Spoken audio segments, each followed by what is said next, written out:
the Frans van Kat debate. The bloodbath continues in Syria. 5,000 people are dying every month, says the United Nations, making it the worst genocide, they say, since Rwanda. In the meantime, President Bashar al-Assad continues to tighten his grip over cities along a north-south axis in the country's west. This as the rebel movement, however, is becoming more fractious, with an escalating power struggle between moderates and hardline Islamists. And all of this is feeding into concerns that if Washington and its allies were indeed to arm the rebels, where would they end up? So whatever happened to the Geneva Peace Conference, it does seem the prospects for peace are dimming by the second. Joining me to discuss this here in the studio is William Jordan, a former US State Department official stationed in Damascus, Oleg Kobtzeff, a Russia specialist from the American University of Paris. Welcome. From Beirut, Martin CHULOV, the Guardian's Middle East correspondent who's been in and out of Syria on numerous occasions in the last 2 years. And from Washington, Majid Rafizadeh, a Syrian-Iranian political analyst and lecturer at Oxford University. And before we get started, you, the viewer, that is, can also tell us what you think via Twitter. Just use the hashtag F24Debate. Don't be shy. Do chime in. Let me start with you, William. First of all, in your opinion, in the last few weeks, courtesy of events in Egypt and elsewhere, Syria has seemed to sort of fallen off the news radar a bit, hasn't it? Absolutely, and I think for understandable reasons. I mean, given the dynamic of what's been happening in Tahrir Square and the dramatic events in Cairo, I mean, it only stands to reason that it would push Syria somewhat off the front burner. But I know from what I've seen now in terms of continuing statements in Washington and what have you, that, I mean, the U.S. remains focused on Syria.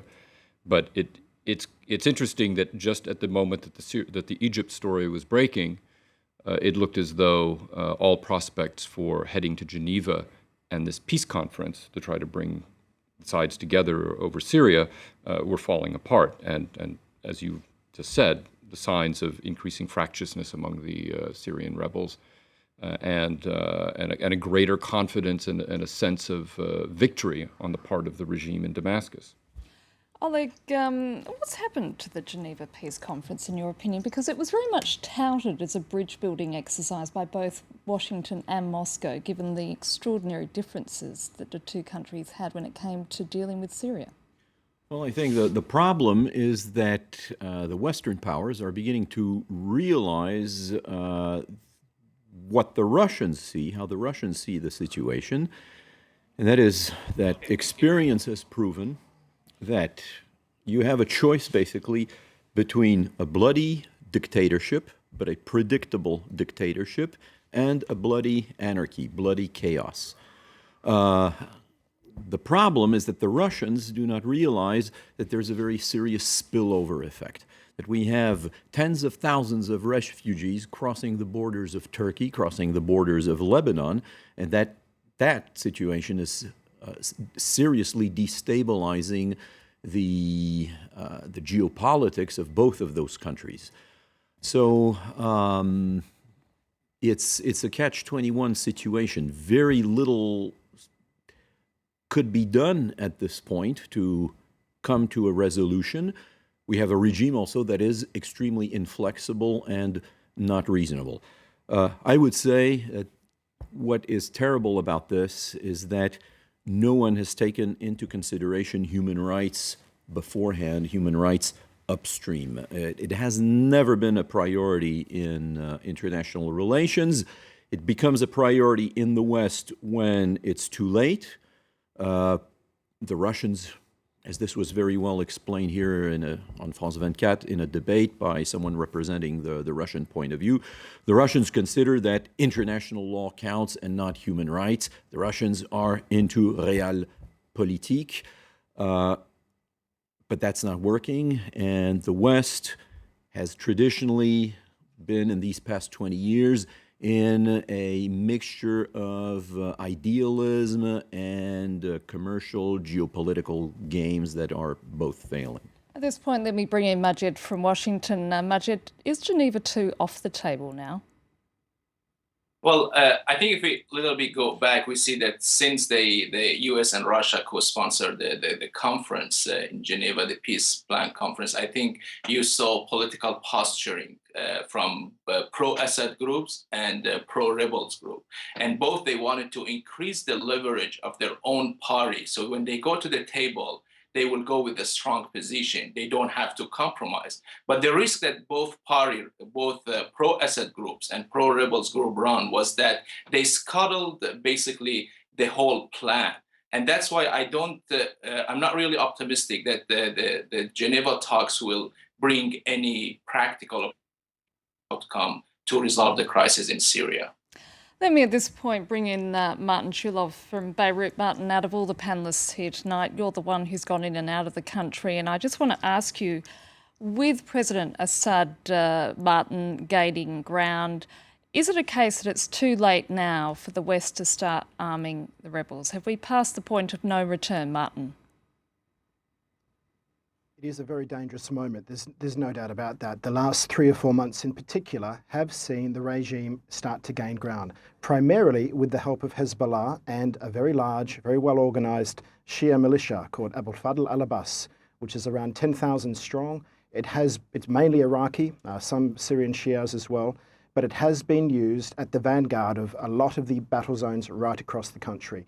They are on the front foot. At the same time, as the other panelists have discussed, the opposition is in disarray. Previously, it had been the political opposition who couldn't get its act together. Over the last couple of months, we've seen an increasing deadlock between the jihadists and the more mainstream types spill over into outright fighting. They were once reluctant partners wanting to get the job done and then sort out the consequences. Now it seems to be approaching a war within a civil war, and this is disastrous for the opposition side. Oleg, is that sort of feeding into what Moscow has been saying all along? They've been saying that all along from the beginning. Now, and nobody has been listening. Now, also, we have to realize that the Russians have never been listening to any discussion about human rights, and although they were trying to control Assad, make him less violent, there was never really any question of changing his regime. Gorbachev had been much more confident in the capability of countries like Romania or Poland or Czechoslovakia to build a pretty much democratic regime that would still play ball with the USSR. The Russians today seem to be more comfortable with a very powerful, a very strong regime. Let's not forget that that is how both the East and the West had planned their strategies in the 1960s, in the 1970s, when both the United States and the USSR supported all sorts of dictatorships in Latin America or Africa. So unfortunately, there's a tradition there in Russian politics as well. They do not believe in anything liberal and anything democratic at this point. In countries like the Middle East, they think it's either law and order or it'll be chaos. William, I just want to read this tweet that was sent in by a viewer, which says, if you're providing Syria with weapons, how is it possible to get peace there? It's like adding fuel to a flame, Mr. Obama. I agree. And I have been arguing for a long time that it's a complete illusion to believe that somehow, even if you overthrow the Assad regime, that you will rapidly move towards a process in Syria of consolidation and sort of a transition to some sort of a peaceful political reality. I mean, it's just not going to happen. I mean, even if tomorrow Bashar al-Assad and the Ba'athi regime were overthrown, this factionalism, this sort of chaos, the dealing with the reality of the complete fracturing of everything that remains or that exists in terms of the Syrian state is something that not just Syrians, but the entire international community and certainly the region would have to deal with. So I agree that arming the rebels is in a way pouring fuel on the fire, but I would also argue, contrary to what was I think said a little bit earlier by the correspondent in Beirut, that this is still, in my view, a very fluid military situation involving the rebels. I mean, they've had setbacks, but they're still pressing their fight throughout the country in a way that I think that introducing more weapons by the West could have gradually some sort of a change. It will intensify the conflict, no question about it.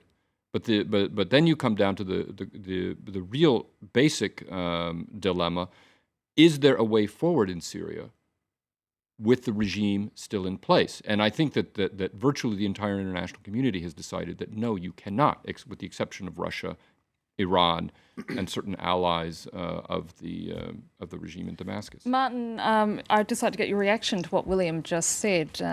Clearly it's a very fluid situation, but from where you're standing, is it complete chaos, or is there still light at the end of the tunnel? It's not complete chaos yet, and let me just expand on my earlier remarks. So I agree with William that it's not a disastrous situation yet, but it is approaching a situation where once reluctant but reasonably cohesive opposition forces were fighting for a common cause. Now, it had long been known by the mainstream opposition that the jihadists who were poured into the country for the last year or so have not been fighting for a new Syria. They do see this as part of a global jihad, as an essential arena in a global jihad. Nevertheless, they brought with them a formidable fighting force, and they were being used, as it were, to fight the regime in various parts of the country with success. Both the mainstream groups and the jihadist groups have seized large parts of the north, a fair bit of the centre of the country too. There's serious chunks of Damascus, half of Aleppo, about a third to a half of Homs.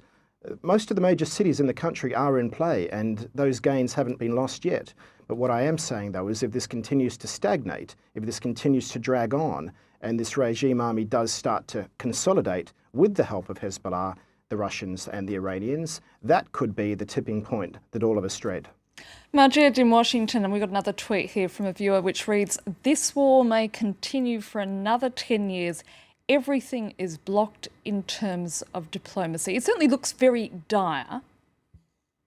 Well, I think that's a great point, Annette. I think I would like just to add 2 points. First, I think the gap between the position of the pro-Assad group and pro-rebels group is too deep and too large to really bridge. One of them is the pro-Assad group asking that Assad should stay in power and he's a legitimate actor, but the pro-rebels group and their advocates saying that he's lost his legitimacy. So it's really difficult to reconcile between these two these large gap. But the second thing that I would like to add is that the reason it's really difficult to resolve the crisis, and what highlights the complexity of the crisis in Syria, is that we're not dealing with one conflict. We have here around 5 concentric circles of conflict going simultaneously. One is between the rebels, different rebel group, and the Assad regime. That neither of these 2 parties seems to be anytime soon giving up, and neither seems to be winning. And again, with the second conflict is within the rebel group. We have the Islamists, which recently came out saying that they want to remove the Free Syrian Army because they believe they're cooperating with the government, and they're fighting within the rebel groups. You see groups fighting each other to gain some territories. And the third conflict is the regional one. We have Iran, Hezbollah, which publicly came out supporting Assad, and on other sides we have Saudi Arabia, Qatar, and other Gulf Arab states. The fourth one is within the Gulf Arab states. We have Qatar and Saudi Arabia. They're basically competing over the supremacy of the Syrian National Council and how to form their foreign policy. And the fifth conflict is the international one. We have Russia and China, which is less talked about, on one side, supporting Assad, and basically primarily the Western United States and Western allies on the other side. So this is really, in my opinion, highlights the complexity of what is going in Syria, and always the conflicts which have 5-6 dimensions are really difficult to resolve. And Oleg. And let's not forget Turkey. In addition, a 6th potential conflict would be Turkey's involvement, because Turkey at this point is stuck between protecting its borders. Therefore, Turkey would be tempted really to rely on NATO, of which it is part.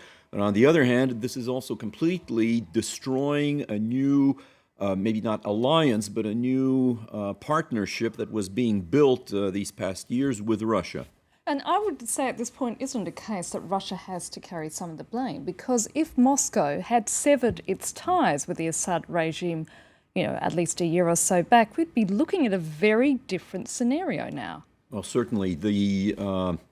Russia's position has always been my ally, right or wrong. It's understandable. Let's not forget that Syria is Russia's last ally on the Mediterranean coast. This is the last military base of Russia in the Mediterranean. So having an ally such as Assad is extremely important to Russia. The problem is that Moscow, until maybe very recently, once the conflict began, never questioned Assad's policies, Assad's legitimacy. Let's not forget it. After all, the regime is not legitimate. They claim that it's legitimate, but Assad's father came to power after a military coup. So I don't see what the legitimacy, historically, what legitimacy there is. Russia has never considered that. So there are several, and there's the issue of human rights.